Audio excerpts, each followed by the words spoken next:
عظیمت جرأت و ہمت کا ہے اظہار، سیدھی بات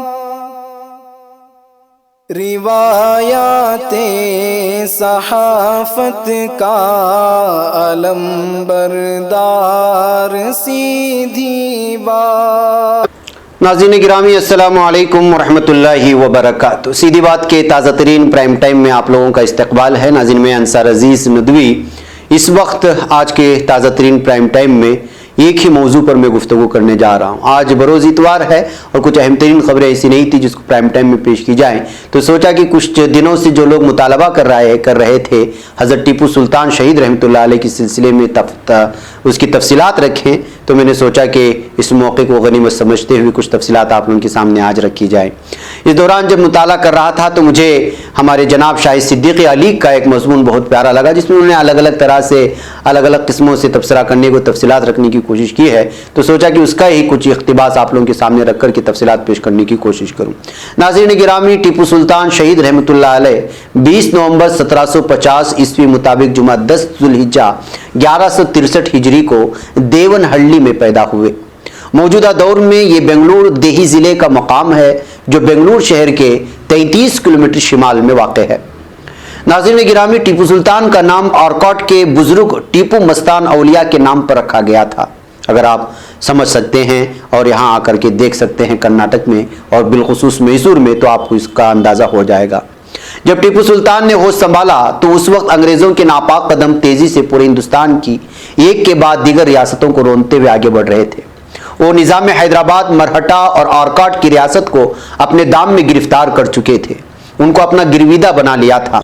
صرف ریاست خداداد ان کی راہ میں حائل تھی جو ایسٹ انڈیا کمپنی کی آنکھوں میں برابر کھٹک رہی تھی۔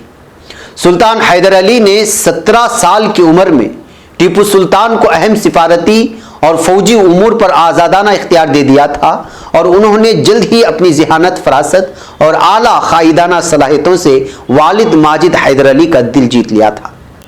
ناظرین گرامی، ٹیپو نے انگریزوں کے خلاف دوسری جنگ جنوری 1779 میں لڑی۔ اپنے والد سلطان حیدر علی کی نگہداشت میں کرنل بیلی، کرنل برتھویٹ سرائر کوٹ اور بریگیڈیئر جنرل جیمز اسٹوراٹ جیسے افسران کو گھٹنے ٹیکنے پر مجبور کر دیا تھا۔ دوران جنگ دسمبر 1783 میں یعنی 1783 میں حیدر علی راہی ملک عدم ہو گئے۔ ٹیپو سلطان نے 20 محرم 1196 مطابق 27 دسمبر 1782 کو زما میں حکومت ہاتھ میں لی۔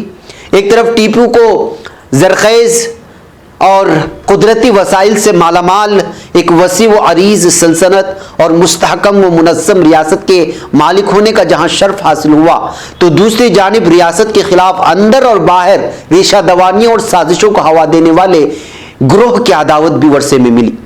ٹیپو سلطان کے مسند پر بیٹھتے وقت سلطنت خداداد کی 400 میل میں پھیلی ہوئی تھی اور مجموعی رقبہ 80,000 مربع میل تھا۔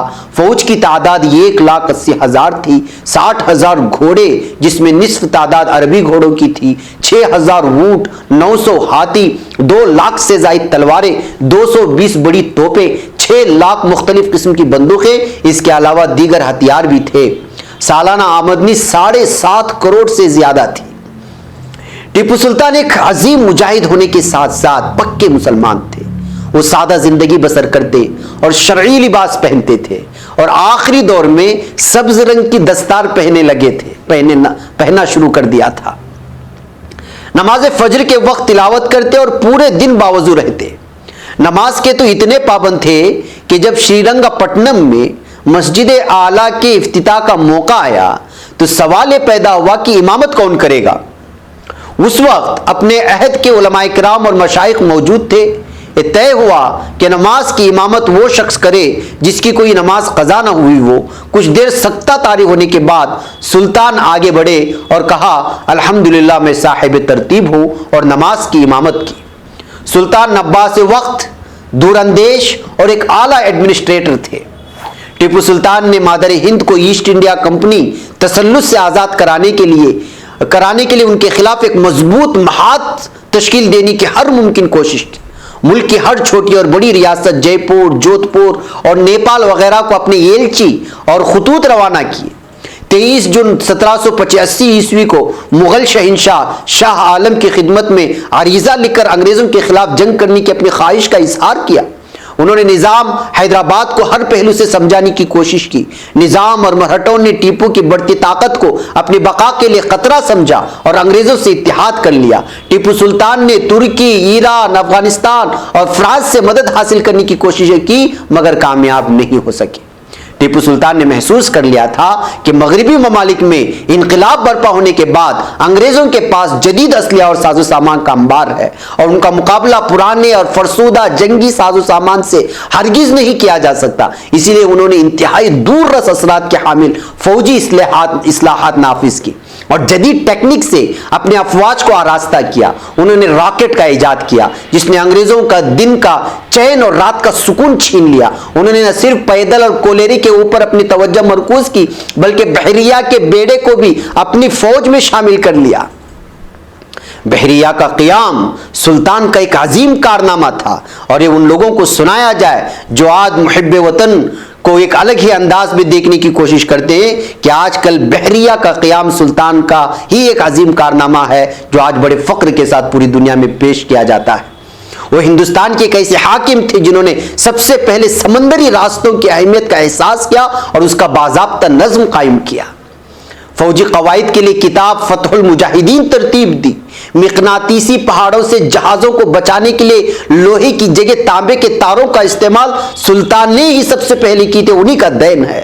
اگرچہ ٹیپو سلطان کا زیادہ وقت میدان جنگ میں گزرا، اس کے باوجود انہیں جتنا بھی وقت ملا انہوں نے ریاست کی خوشحالی، عوامی فلاح و بہبود صرف کیا اور اس کے لیے دیا۔ انہوں نے اپنی سلطنت میں جو مختلف محکمہ جات قائم کیے تھے ان کی تعداد 99 تھی، یعنی ان کی مختلف حکومت کو بانٹنے والے۔ ٹیپو سلطان نے سلطنت کے انتظام میں رعایا کو شامل کرنے کی مہم کا آغاز کیا اور ایک مجلس زمرہ غم نباشت قائم کی جس کے پیش نظر شخصی اقتدار کے بجائے مشاورتی حکومت کا قیام عمل میں آیا۔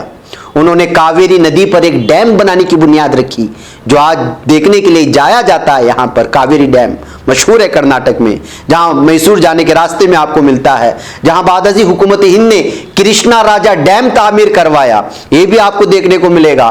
بدلتی صورت کے ساتھ ریشم کی صنعت ٹیپو سلطان کی مرہون منت ہے۔ میسور کے چامنڈا ہل پر واقع مندر پر دیوی کے چرنوں میں انسانی سر کی بھیٹ چڑھائی جاتی تھی، باقاعدہ انسانوں کا سر دھڑ سے الگ کیا جاتا تھا، الگ الگ روایات کو، الگ الگ رسموں کو سامنے رکھتے ہوئے۔ اس روایت کو ٹیپو سلطان نے موقوف کیا، روکا اور انسان کو اس کی پہچان دلائی۔ ٹیپو سلطان سے قبل ریاست ٹرائنکور میں دلت ہندو خواتین کو سینہ اور سر کھلا رکھنے کی روایت کو بند کرنے کے لیے اس کے حاکموں سے دو ہاتھ کیے۔ یعنی یہ وہ علاقہ تھا جہاں ہندو خواتین بالخصوص جو دلت یعنی SC/ST سے ہوتے تھے، پسماندہ مانے جاتے تھے، ان کی پہچان کے لیے، ان کی شناخت کے لیے سینہ کھلا رکھتے تھے اور سر کھلا رکھتے تھے۔ لیکن ان کے حاکموں سے بات کیا اور پھر اس روایت کو ختم کر دیا اور اسے بند کرا کر یہ ہوش لیا۔ ٹیپو سلطان کے اندر مذہبی رواداری کوٹ کوٹ کر بھری تھی۔ انہوں نے فرانسیسیوں کی درخواست پر میسور میں پہلے چرچ کی تعمیر کرائی۔ وہ لاتعداد مندروں کی کفالت بھی کرتے تھے۔ 1791 عیسوی میں مرہٹا سردار رگھوناتھ راؤ اور اس کے ساتھیوں نے شرنگیری کے مندر پر حملہ کر کے اس کو لوٹ لیا اور مندر میں موجود ہیرے اور جواہرات اور مال و دولت اپنے ساتھ لے گیا، ساتھ ہی کئی لوگوں کا قتل بھی کیا۔ بڑے پجاری نے ٹیپو سلطان سے فریاد کی۔ سلطان رگھوناتھ کی ذلیل فعل پر سخت برہم تھے۔ انہوں نے بڑے پجاری کو لکھا، وہ لوگ جنہوں نے ایک مقدس مقام کے خلاف یہ گندا اور بہیمانہ اقدام کیا ہے وہ یقیناً اپنے اس گناہ کا خمیازہ بہت جلد اٹھائیں گے۔ اور مزید لکھا کہ لوگ ظلم اور غلط کام ہنستے اور مسکراتے ہوئے کرتے ہیں اور نتائج کا خمیازہ روتے ہوئے بھگتتے ہیں۔ اس کے متعلق ٹیپو سلطان اور پجاری کے درمیان ہوئی خط و کتابت کے 30 خطوط میسور کے تاریخی کتب خانے میں آج بھی موجود ہے اور جا کر کے پڑھا جا سکتا ہے، اور بالخصوص وہ لوگ ضرور پڑھے جو اس وقت ٹیپو جینتی کی مخالفت کرتے ہوئے ان کو الگ الگ نظریے سے، الگ الگ پہچان اور شناخت کے ساتھ پیش کرنے کی کوشش کرتے ہیں۔ ٹیپو سلطان نے ہندوستان کو غلامی سے بچانے کی ہر ممکن کوشش کی، لیکن لیکن غدار وطن اور ناموافق حالات کی وجہ سے ان کی تمام جد و جہد رائے گا گئی۔ انگریزوں، مرہٹوں اور نظام حیدرآباد کے گٹھ جوڑ کے ساتھ ساتھ ان کے آستین کے سانپوں جیسے میر صادق، پنڈت پورنیا، میر غلام علی جس کو لنگڑا کہا جاتا تھا، بدرالزماں خان نائتی اور میر معین الدین اور میر قمر الدین، میر قاسم علی پٹیل اور میر نور الدین شیر میسور کو شہید کرا کر ہی دم لیا، اور انہی کے اندرونی سازشوں اور انہی منافقوں کی سازشوں کی وجہ سے جو ہے ٹیپو سلطان شہید کر لیے گئے۔ سلطنت خداداد کو مٹانے کے لیے انگریزوں اور مہارانی میسور لکشمما اور مرہٹوں اور نظام کے درمیان 1761 سے لے کر 1796 تک ایک نہیں بلکہ متواتر سازشیں ہوئی، بلکہ 9 سازشیں ہوئی۔ علاوہ ازیں میسور میں ہندو راج قائم کرنے کے لیے رانی لکشمما اور ایسٹ انڈیا کمپنی کے درمیان مورخہ 1782 کو ایک معاہدہ بھی عمل میں آیا۔ میر صادق کی غداری میر جعفر کی طرح اسی لیے منظر پر نہیں آ سکی کیونکہ 1799 کو ہی جہنم رسید ہو گیا تھا، مگر پنڈت پورنیا کی غداری سارے دنیا کے سامنے آ کر کے رہی۔ ناظرین، میسور کی آخری جنگ کے دوران بغلی دشمنوں کی وساست سے جب ٹیپو کی شکست یقینی ہو چکی تھی تو انہوں نے محاصرہ کرنے والے انگریزوں کے خلاف بھرپور مزاحمت کی اور قلعے کو بند کروا دیا، لیکن غدار ساتھیوں نے دشمن کے لیے قلعے کا دروازہ کھول دیا اور قلعے کے میدان میں زبردست جنگ چھڑ گئی۔ بارود کے ذخیرے میں آگ لگ جانے کے باعث مزاحمت کمزور ہو گئی۔ اس موقع پر فرانسیسی افسر نے ٹیپو کو چترا درگا بھاگ جانے اور اپنی جان بچانے کا مشورہ دیا، مگر ٹیپو راضی نہ ہوئے اور 4 میں 1799 عیسوی کو میدان جنگ میں دلیری اور شجاعت سے لوہا لیتے ہوئے شہید ہو گئے۔ انگریز جنرل ہارس کو جیسے ہی ٹیپو سلطان کی شہادت کی خبر ملی، وہ ٹیپو سلطان کی نعش کو دیکھنے آیا اور فرتے مسرت سے چیخ اٹھا کہ آج سے ہندوستان ہمارا ہے۔ یہ ہے ناظرین حضرت ٹیپو سلطان رحمۃ اللہ علیہ کی وہ داستاں جو حقیقت بیان کرتی ہے کہ وہ کس طرح اس ملک کے لیے لڑے اور کس طرح اپنے ہی دشمنوں سے لڑے اور اپنے ہی دشمنوں اور منافقوں کی وجہ سے وہ جو ہے میدان جنگ میں شہید ہو گئے۔